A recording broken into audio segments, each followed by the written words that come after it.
dream the same.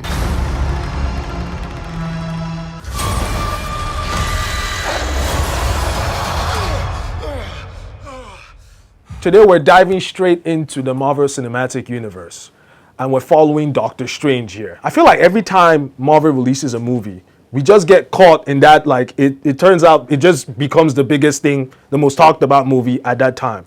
So hey, let's review Doctor Strange. It follows the story of Doctor Strange battling out with Wanda as she puts everyone's life at risk to save her children who may or may not actually even exist. Without further ado, let's do this review with your host, yours truly, Patrick. What I had to do to protect our world.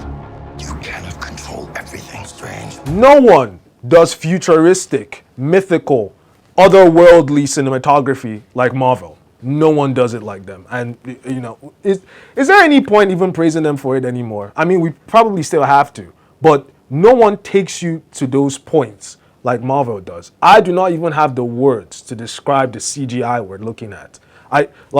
If someone does CGI and I see a zombie, I can still tell you it's a zombie. Fam, we're taking to different universes, so to speak. We saw what it would be like if human beings were made out of paint in this film. So the cinematography, it really just gives us that perspective of, in fact, for me, I think in a way, it might have been a little bit overdone.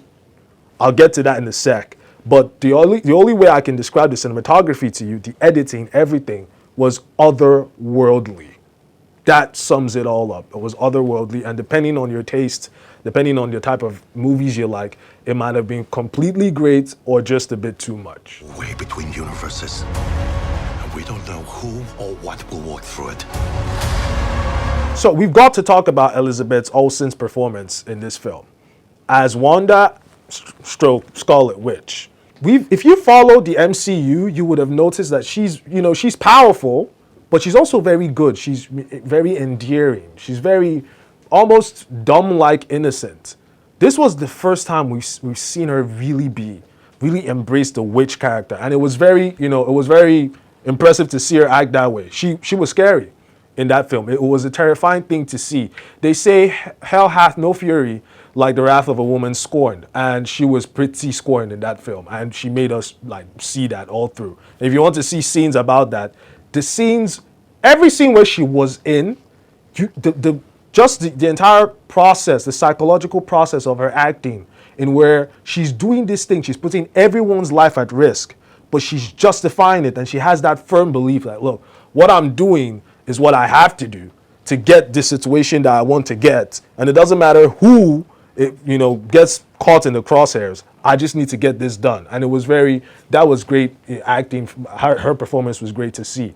And in terms of scenes, I think one scene that did it for me, based on the drama of just seeing that scene, is when she realized her actions were hurting the very children that she was willing to sacrifice everything for.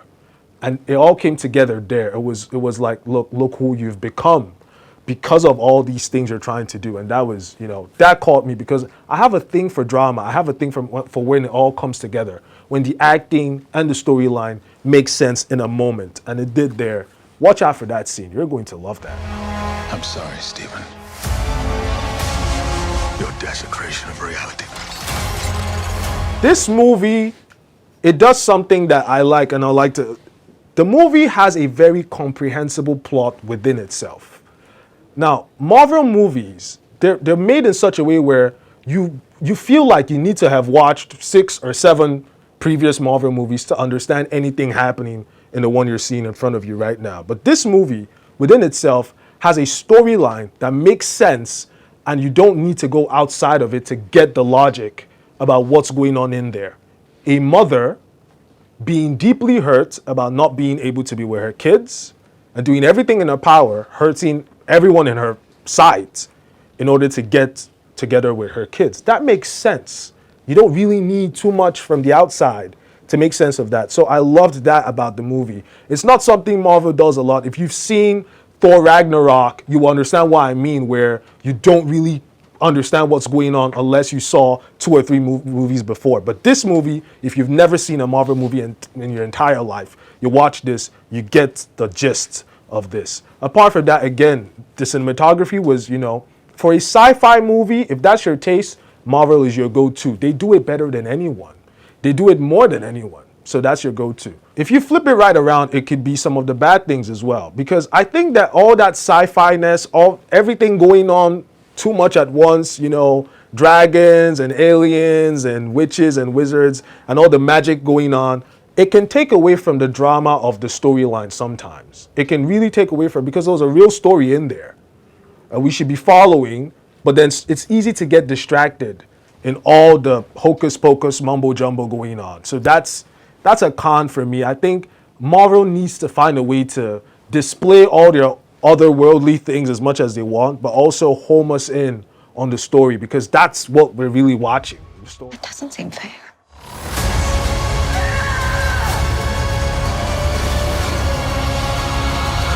It's the Marvel movie that's out right now. You've got to watch it. I'm sorry. Like you just have to go watch it. You need to take it in your box. It needs to be on your roster. Done. Doctor Strange Multiverse of Madness. Ticked. Check. Done. So is it a must watch? It is a must watch with flaws. Still a must watch. You go see it. Right!